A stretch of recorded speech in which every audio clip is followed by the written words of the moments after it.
Hi everyone, welcome back to the channel. I'm Greer and it's lovely to have you here with me as always. So I've been making videos here on YouTube for about a year and 6 months now. I think the last video that I uploaded was my 40th video, and it's crazy to even say that because I remember when I was still going back and forth on whether I wanted to start a YouTube channel, or rather I knew that I wanted to start a channel, but I just kept putting it off and finding all kinds of excuses. And so a year and 6 months in the grand scheme of things is really not that much time, but I've learned so much since starting this channel. And I think that if you clicked on this video, chances are you probably are thinking about starting a channel. It's an idea that has been floating around in your mind maybe, and I want you to see this video today as your sign to just get started. And I want to talk about some of the things that I wish I knew before I started, with the hopes that it'll give you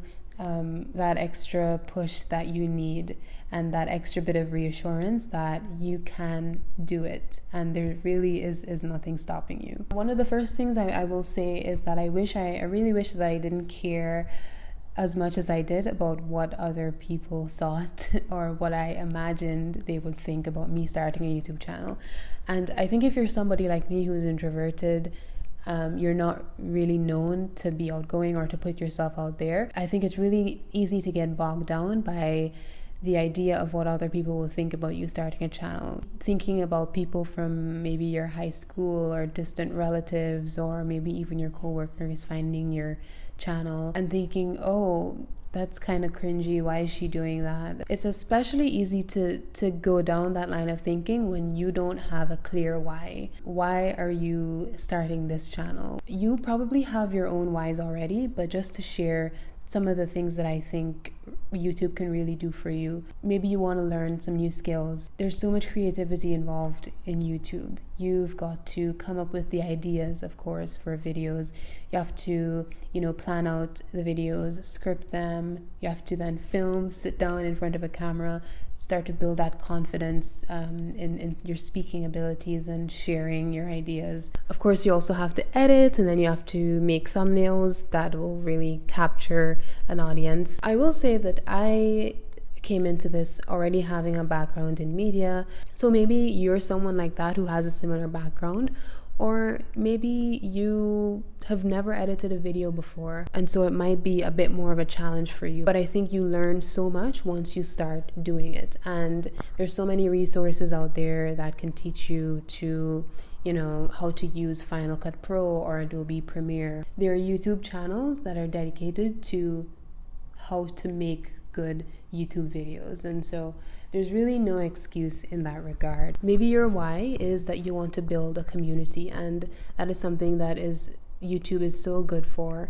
I just think about all the people who have watched my videos, and after a while you start to see those familiar faces in your comments, and it's just really gratifying to have people who are supporting you along the way. And again, I think that that's also a great why to have. Your why might be that you just want to have something or create something for yourself that's separate from your day job, that's separate from all your other responsibilities, and YouTube is a great way to do that. It definitely has been that for me. I also think it's important to start simple and start small, especially when it comes to equipment.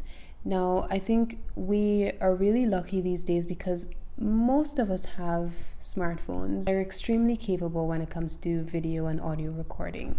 So there's really, again, no excuse, because you can start making videos right now with what you have with your phone. I think when you start with what you have, not only does it remove that excuse that you don't have the right equipment, but it also prevents you from spending hundreds and thousands of dollars on equipment that you might later find that you actually don't need, or that you find is not the right equipment for the kinds of videos that you want to make. Because when you're first starting out, you may still be in that exploratory phase where you're not so sure if you'd like to focus in on a specific topic, and so you have to give yourself the space to explore. And I don't think that that's the right time for spending hundreds of dollars on video gear. I think when you're first starting out, you really just want to be focusing on recording and publishing those videos, just getting them out there, getting into the habit of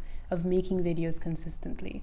Some of my favorite YouTubers who in my eyes are very successful, they don't have fancy studio equipment, they don't have like the best $1,000 microphone or camera. Some of them just film with their phone.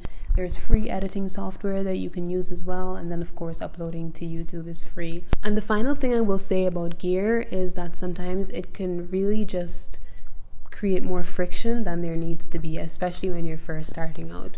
I'll give you an example. I have a dedicated microphone that I bought because I wanted to improve my audio quality. I love the audio that I get out of that microphone, but the thing is that it requires a lot of setup. So I don't have a dedicated video recording studio, so it means that I need to, set up my camera and my microphone and everything before I can start recording. And with that microphone, it's not just one that you plug in. I have to get the XLR cable and plug it into the audio interface, and then plug that into my computer, and then monitor the audio through software on my computer.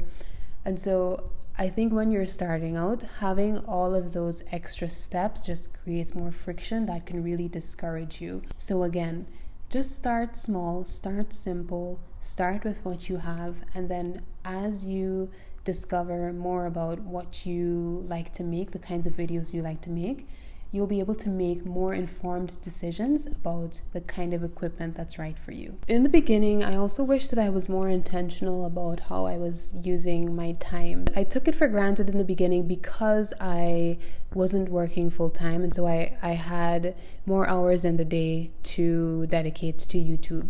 But now I've found that it's a lot more difficult because after coming home from a long day of sitting in front of a computer screen, the last thing I want to do is again sit in front of my computer and, edit a video, write a script. It's really important to make use of those pockets of time that are truly yours.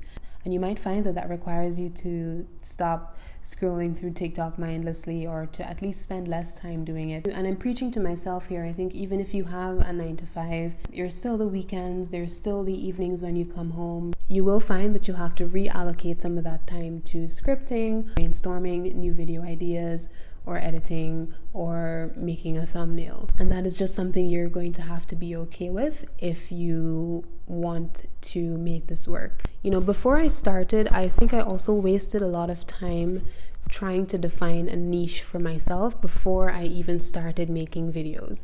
There is evidence that channels that have a niche tend to perform better. Don't quote me on that, but I think that that's a common trend on YouTube. It makes sense because when you have an audience who knows exactly why they're coming to your channel and they know what they can expect, then it's more likely that they will keep coming back. If they know that every time I come to Greer's channel, I'm going to see videos about mindfulness. I'm going to subscribe to Jane's channel because I know that I love cooking and she makes cooking videos. But I don't think that you should allow finding a niche to stop you from exploring, right? From having that exploratory phase where you're still just making videos about things that interest you. I think a niche will come with time. And even in my case, I still wouldn't say that I have a focus. There's still quite a few different topics that I like to dip my toes into. But I'm making sure that I just keep consistent, that I keep posting, and I trust that over time I'm going to find my flow with these videos. And I think what can really help as well is leveraging what makes you unique. Maybe you have an advanced degree in your field. Maybe you have a very uncommon hobby. Maybe you're just a naturally funny person. Whatever it is, as long as you're tapping into that, as long as you're tapping into those authentic parts of yourself, I think it's going to come through in your videos no matter what you make. And I find that my favorite YouTubers are the ones who, even when they're making a video about a topic that I'm not necessarily interested in, I still end up watching that video because I just admire their dedication to the craft, and I admire the effort that they put in. I think about YouTubers like Russ from Retro Game Core. I remember I was getting into handheld emulators a lot during the pandemic, and I discovered Russ's channel, and I was just in awe at his dedication and his discipline. And even now, you know, I have a few handhelds. I'm not really looking to buy anymore. There are certain devices that he'll review that I have no intention of getting, but I still end up watching the reviews anyway, because the love for what he does really comes through in every video. And for me, that's the ultimate goal, is I want people to come to this channel because they appreciate me for me. And I think that ties into another point I wanted to make, which is don't tell yourself that you're not interesting enough. Because yes, there are thousands of creators on YouTube.